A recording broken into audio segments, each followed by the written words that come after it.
On the 10th of July 1856, a genius was born. Nikola Tesla, a Serbian-American, would go on to discover and innovate some of history's greatest inventions. Without Tesla, we would not have access to electricity like we do. Tesla designed alternating current electricity, the system used across the Earth today. He created the Tesla coil, which is still used in radio technology today.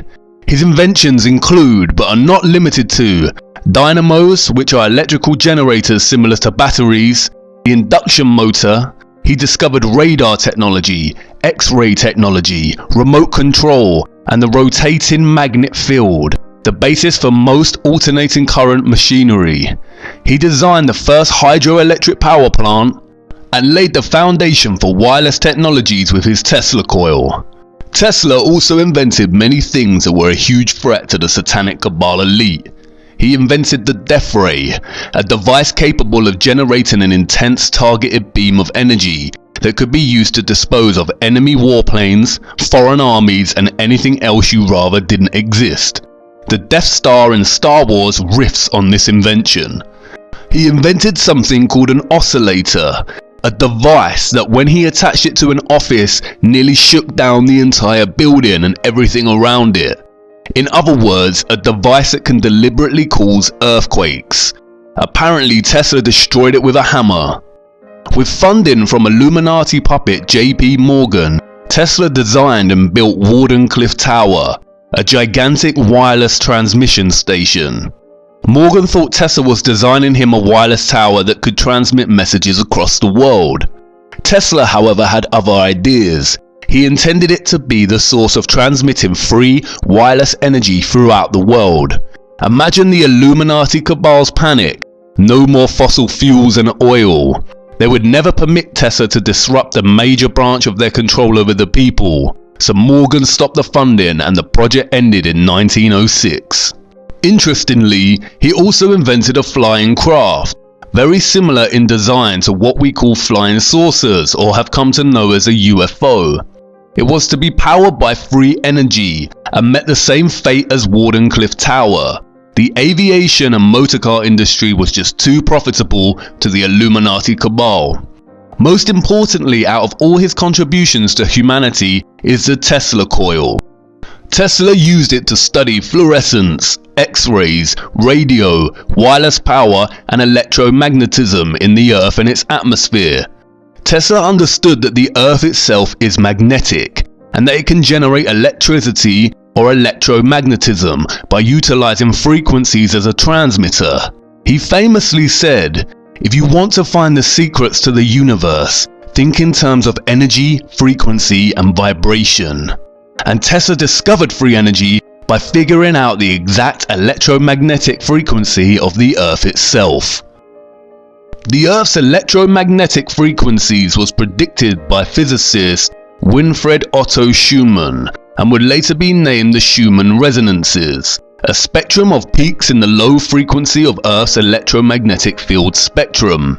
The Earth's fundamental frequency, we are told, is 7.83 Hz. Frequency is the number of occurrences of a repeating event per unit of time. Frequency is measured in Hertz, which is equal to one occurrence of a repeating event per second.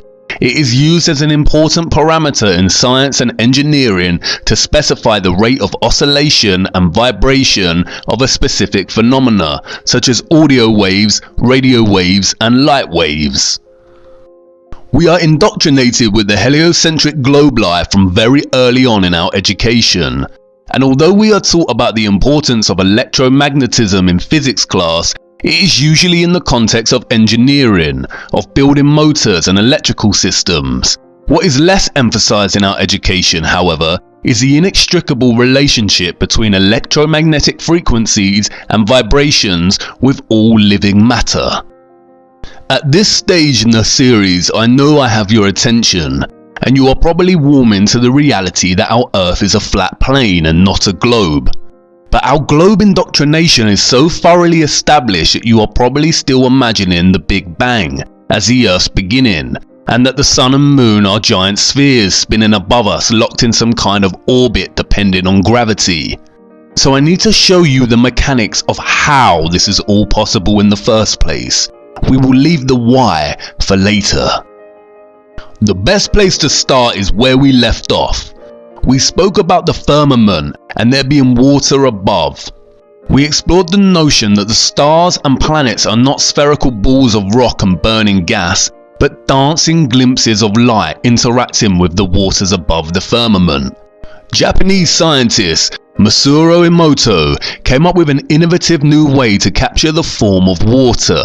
He titled this work Messages in Water. Emoto would take samples of water in petri dishes and freeze the water at -25 degrees. After a few hours, Emoto would analyze the frozen water under a dark field microscope with photographic capabilities in a lab at a constant temperature of -5 degrees. Emoto tested out different audio frequencies and human sound vibrations on each sample. He focused on the way human vibrational energy, thoughts, words, ideas and music affect the molecular structure of water. Let's look at his results. This photo shows the beautiful geometric design of the Shimanto River, the last clean stream in Japan. Notice the beautiful geometric form, similar to that of a snowflake. This one is of Mount Cook's glacier water in New Zealand. This is a photo from the fountain at Lourdes, France. This one, however, is from a highly polluted river. Look at the comparison of polluted water with clean river water. Emoto decided to see how music affected the shape of water. He placed water between two speakers for several hours while playing different music. Here is Beethoven's Pastorelle.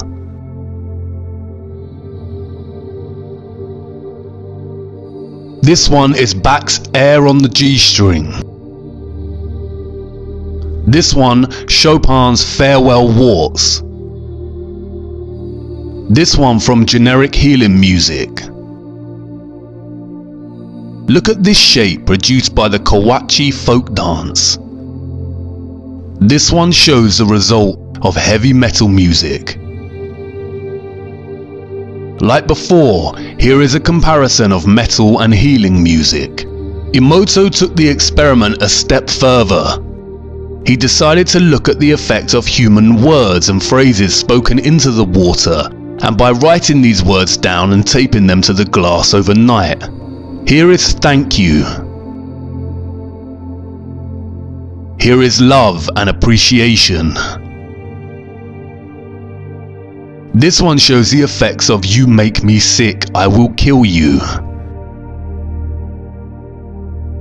Again, a comparison.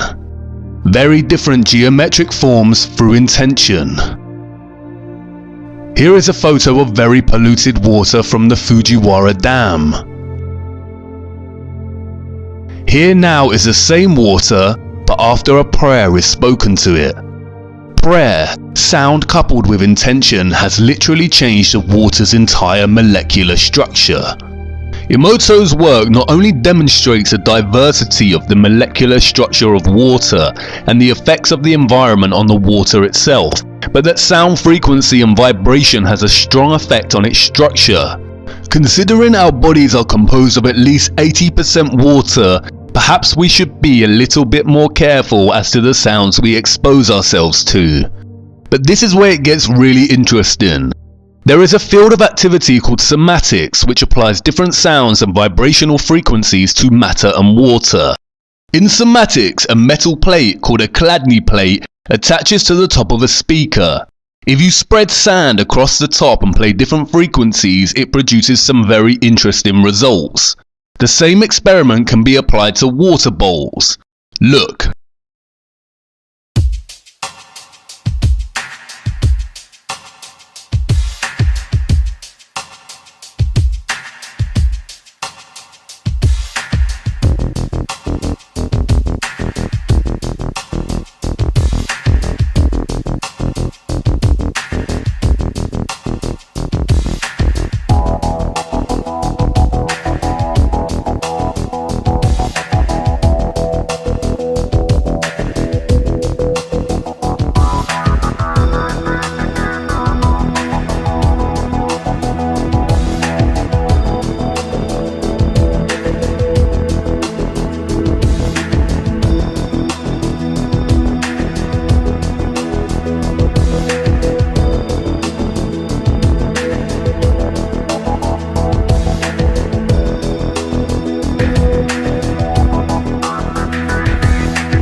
You already know where I am going with this, so watch.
Everything owes its existence solely and completely to sound.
I know what you want to say.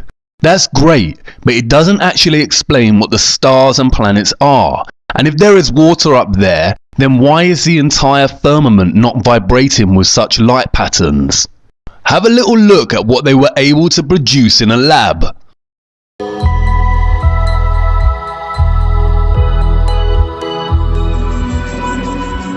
This star in a jar is made when a sound wave is passed through a small bubble inside a flask of liquid.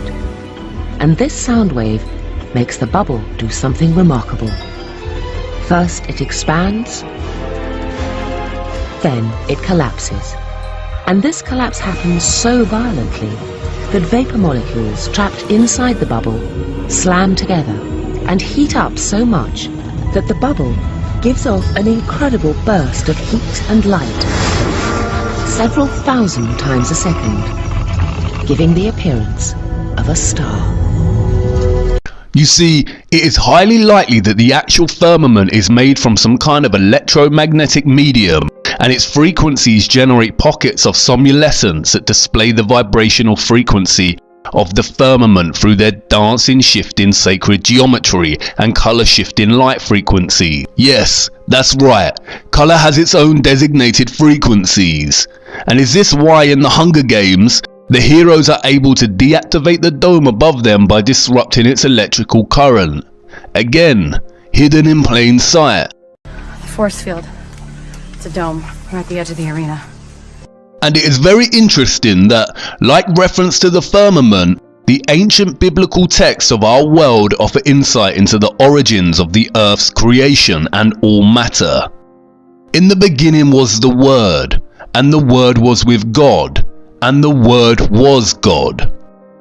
And God said, "Let there be light," and there was light. God saw that the light was good, and he separated the light from the darkness. God called the light day, and the darkness he called night. And the evening and the morning were the first day. And God said, "Let there be a firmament in the midst of the waters, and let it divide the waters from the waters." And God made the firmament, and divided the waters which were under the firmament from the waters which were above the firmament. And it was so. And God called the dry land earth, and the gathering together of the waters called he seas, and it was good. You see, the emphasis here is on God's word. God spoke the world into being, and it was so. Words, speech, sound, vibration. Whether God is a man-like being, I do not know. But in light of the way vibration and frequencies influence the entire shape and formation of matter, we can see that this passage is most likely very accurate. And it really is a case of understanding the micro and the macro, from the tiniest to the largest. Just like the small amounts of water contained within a bowl can resonate beautiful geometric shapes, so do the stars. Have a closer look at this somatic sound pattern produced by frequency. This is exactly the same shape and formation we see in conceptual representations of the flat Earth in the United Nations in Gleason's map. Again, the micro and then the macro. It is vibration and frequency governing the shape and form of matter. Perhaps crop circles, with their perfect geometry, form from strong vibrational bursts from somewhere above, just in the same way that shapes form in frozen water. When applying semantics to the dolphin sonic communication, we see similar geometric shapes. They are even starting to compile a dolphin alphabet from this. And you see the same geometry in nerve cell regeneration. Again, the micro and the macro. God spoke and it was so. But we need to pause. We are only focusing on the mechanisms of our electromagnetic world of frequency and vibration right now. We will address the why this is all here and how it came to being in a later episode. Electromagnetism also perfectly explains how our sun and moon work on flat Earth. As mentioned previously, the sun and moon are not spherical bodies of rock or gas. They are disks that rotate our Earth much like a clock, but in a coil-like spiral dictating the seasons and climates as they go. When the sun is beyond the equator ring, the northern hemisphere experiences summer and the southern hemisphere experiences winter. Inversely, when below the equator, the southern hemisphere experiences summer and the northern hemisphere experiences winter. But up until this point, we have not explored how our celestial bodies of light can actually travel in such a clockwork fashion. And as gravity is a hoax, this mechanism becomes even more mysterious. But again, electromagnetism and engineering holds the answer. We are told that the Earth's magnetic field extends from Earth's interior out into space, where it interacts with solar wind, a stream of charged particles emanating from the sun. We are told that the Earth tilts on an axis, and it is as if there was an enormous bar magnet placed at an angle through the center of the Earth. Mostly, this is all lies, but there is a strong magnetic presence on Earth, and it appears to be located in the north, and that's why compasses point north. On our flat plane, however, north is actually center. South is the entire continent of Antarctica, the ice wall, and east and west the circular rotation around the north center with the south on its exterior. That's why it can seem that you are traversing the entire Earth when traveling east in a straight line. You end up where you started not because the Earth is a globe and you are traveling in a straight line, but because when you keep the compass pointing to the east, you are in effect traveling in a circle. Let's now have a look at electric motors. Magnetism, you will know that the opposite poles of magnets attract and the like poles repel. You may also know that a magnetic field appears when current flows in a conductor. Briefly connecting this wire to a battery deflects the compass's needle. Electricity creates a magnetic field. This effect can be used to create an electromagnet. This coil is the electromagnet in our simple motor. Connecting a AA battery, we can see the magnetic force from the coil moving the magnet in the compass. The coil is polarized. One side is north, the other is south. Let's start construction of our motor by creating the coil. Slide the permanent magnet into place. It doesn't matter which pole is up. Touching the leads to a single AA battery should cause the coil to bounce.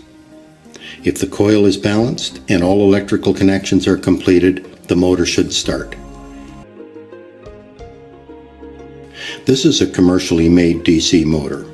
It is significantly more powerful and efficient than our simple motor. It accomplishes this with strong permanent magnets and large coils wound on an armature, and a method for controlling the polarity of the coil's magnetic field. As you can see, electric current produces a magnetic field. Inversely, magnetic fields can also be used to make electric currents. It works both ways. What came first in terms of Earth is really a matter of the chicken and the egg, and we will explore this and the source of magnetism in a later episode. To understand how the sun and moon function as electromagnetic luminaries, it is necessary to look at the Faraday effect.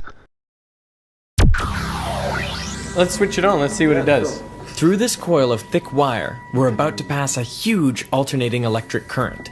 On top is a 1 kilogram aluminium plate. So we hear this noise. What's that noise? It's the vibration of the plate because it's vibrating at 2 times the frequency of this one. Whoa! Whoa! How does it do that?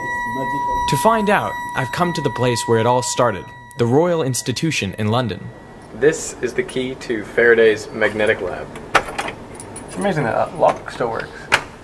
From the 1870s onwards, it became a storeroom, which is why it survived, and it survived intact. All the joinery, giant electromagnet, exactly the same as Faraday So this is exactly as Faraday would have had. That's right, yep. In Faraday's time, it was known that electric current creates a magnetic field, but it remained an open question whether the reverse is possible, if a magnetic field could generate electric current.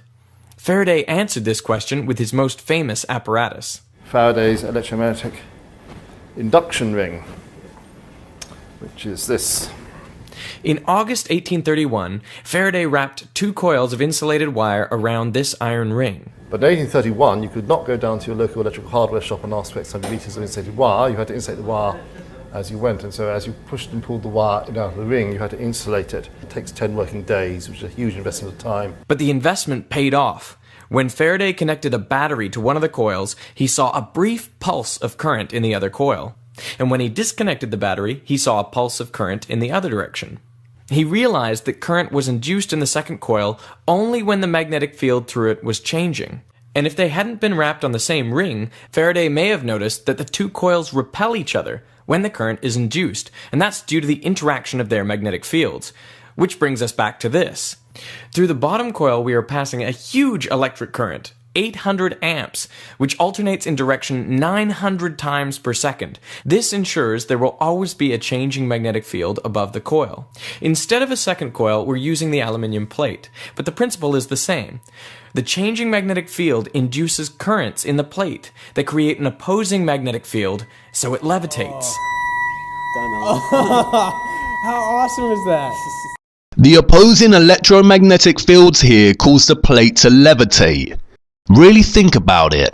If gravity actually existed and was such a powerful force, then this would not be possible.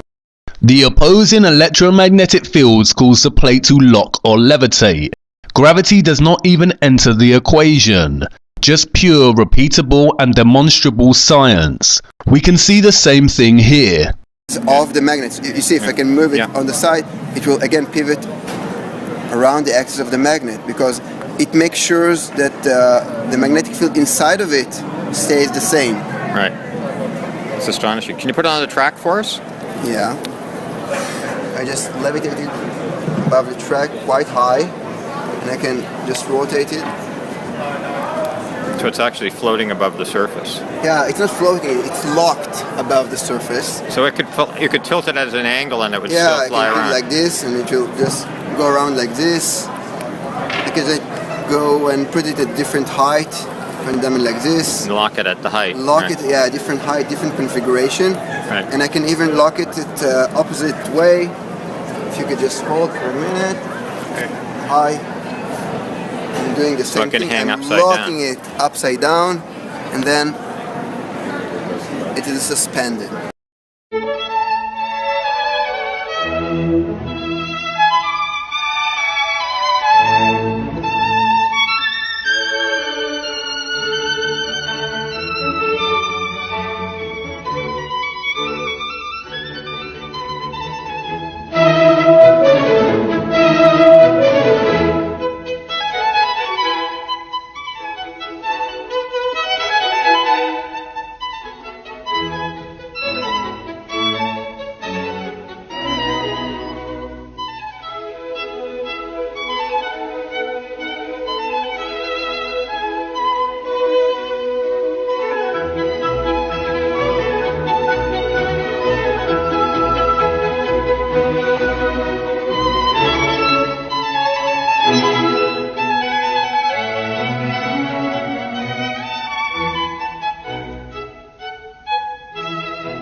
The disc here is locked and can traverse uninterrupted over the circle of magnets. In the same way here we see it work inversely via quantum locking. The disk traverses locked underneath the magnets. This is how the Sun and Moon work on flat Earth. They are locked via the Earth's self-generating magnetic fields, and which takes the form of a spiral coil. And I know you're probably thinking that this is fascinating, but it still doesn't explain how the Sun and Moon luminaries are powered. We see them journey over our earthly plane, but how are they illuminating the Earth? We don't see any wires. And this is where Tesla becomes important. The Tesla coil works in a similar way.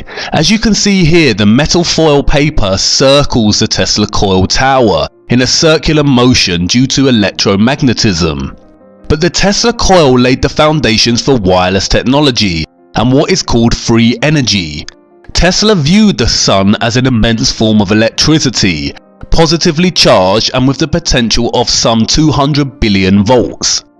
As we have seen, a magnetic field can produce electrical currents, and in theory, with the right mechanical setup, we should be able to produce free energy. Of course, the satanic elite stopped free energy because there is no money in it, and the progress we could make would pose a huge threat to the levers of control they have placed upon us. But Tesla was en route to inventing it. Look at this mini Tesla coil.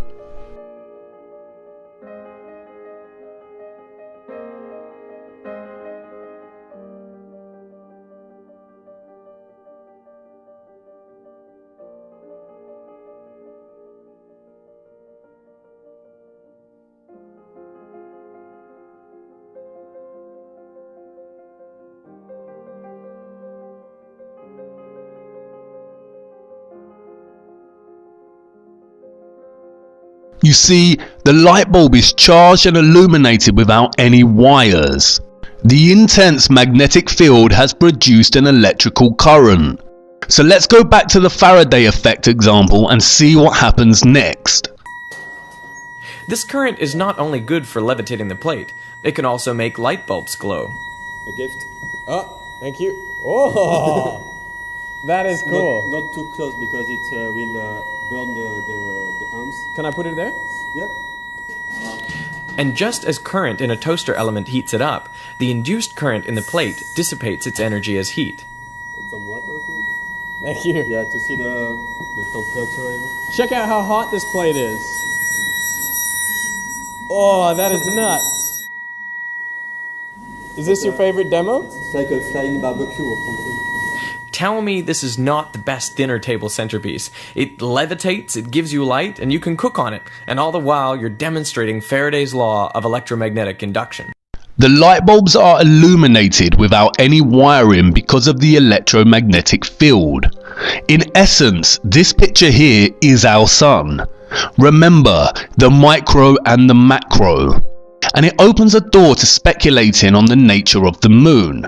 The Sun and the Moon are the same size. If the Sun is positively charged, then could the Moon be its negatively charged counterpart, like we see in a battery? Could that explain why the nature of moonlight is oppositional to sunlight? Or could the Moon be an old malfunctioning Sun? Perhaps that explains the lunar moon phases, or its waxing and waning.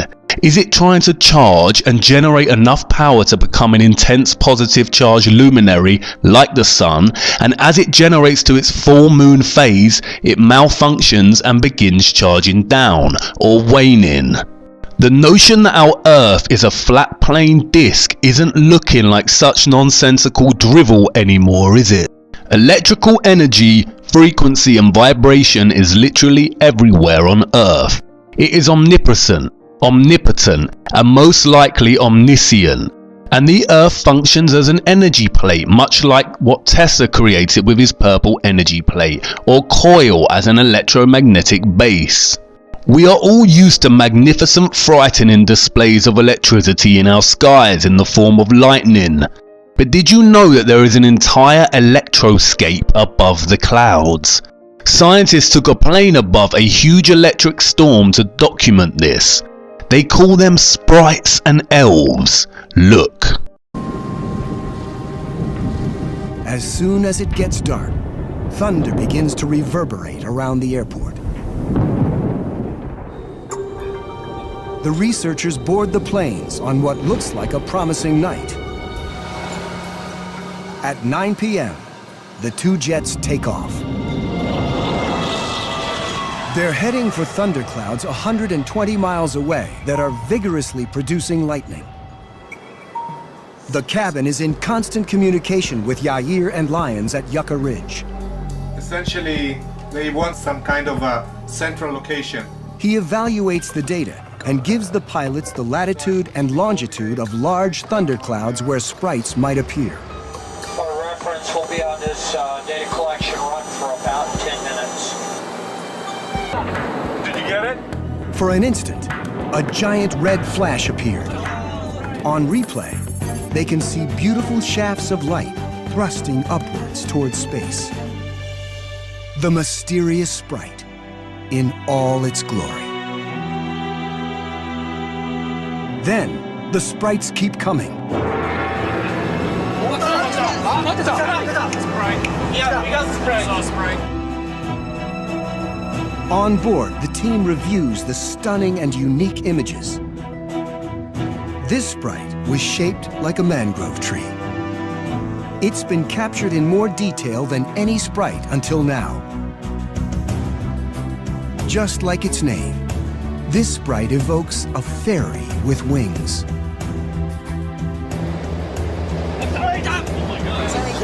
Yeah, very big jellyfish. It's pretty. Very pretty. It indeed looks like a jellyfish with many tentacles. Sprites of many different forms appear, one after another.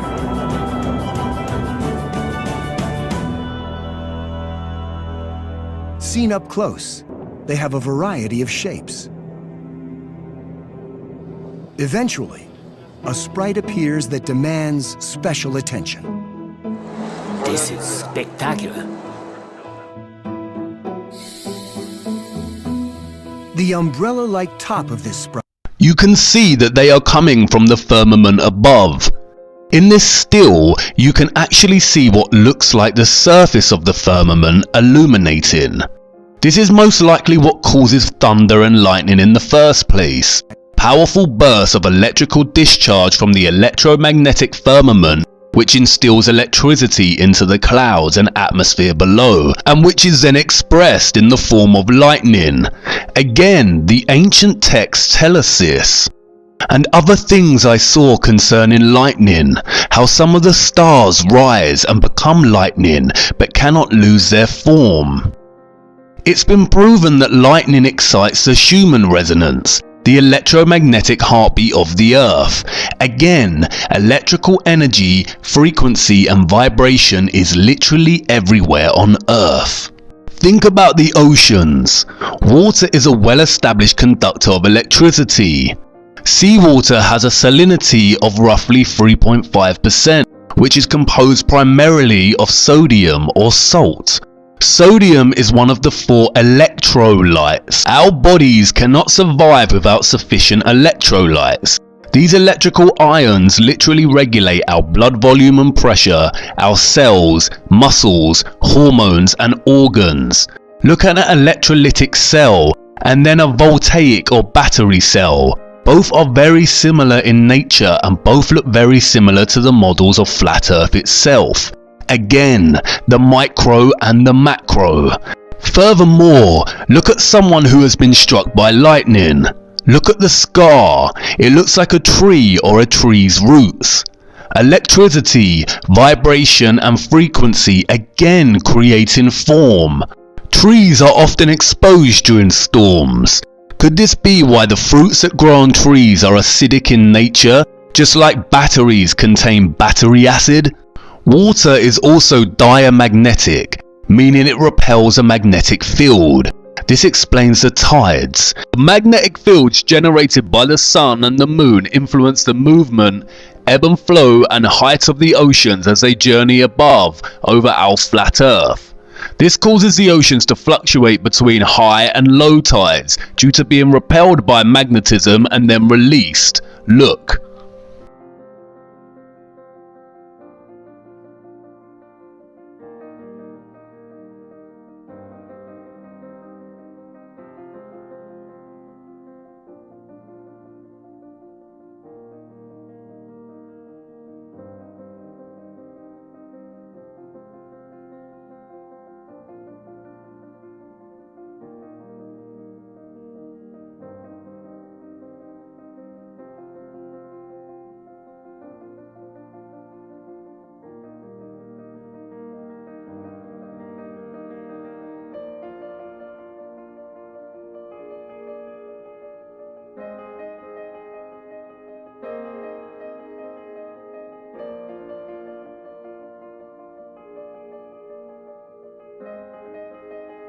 Just like our voices influence the geometrical shape of water's molecular structure, God's voice formed our world. The earth and everything contained within it is a manifestation of divine sound. The evidence for creation is literally everywhere, and the driving force is energy, vibration, and frequency. We often think of the natural world as the antithesis to our cities that run on electricity. The reason our human-generated energy feels so at odds with nature is because, in many ways, it is very unnatural. We are bombarded with very strong electromagnetic fields generated by cell towers, wireless internet, and smartphones constantly. What the ball believers don't realize is that satellites are just another hoax. We are told that there are over 2,000 satellites orbiting the Earth, most of which exist within low Earth orbit. So where are the satellites in the recent blue marble images? All our images of satellites are either computer animation or CGI. There is no cloud of information above us. The real cloud you see is under the ocean.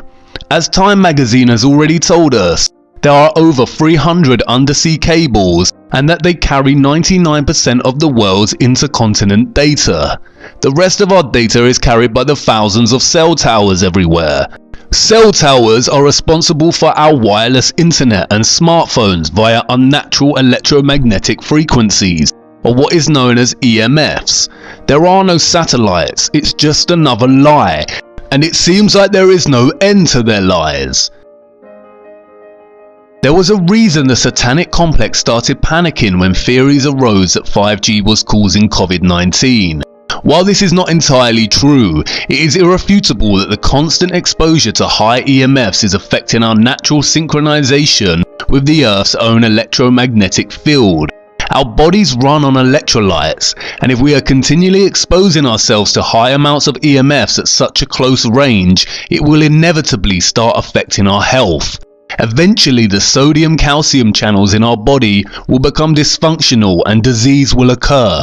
They panicked because the COVID-19 5G theory drew everyone's attention to the harmful effects of intense EMFs on our bodies. And it isn't just us. Recently, scientists are becoming aware that our cell towers, which generate vast amounts of EMFs, are beginning to affect the birds, trees, and insects. An example of this is the bumblebee. The artificial and abundant electromagnetic waves from our proliferating grid of wireless technology is not only disturbing the bee's natural navigation abilities, the bee navigates via magnetic fields, but it is also causing bee populations to decline worldwide. This is a real shame, as it is the bumblebee that holds the key to unlocking one of the biggest secrets of all time. So enormous in size it is on par with the firmament. I need you to fasten your seatbelts and follow me to the next episode. What I am about to show you has the potential to change your entire perspective of our world forever.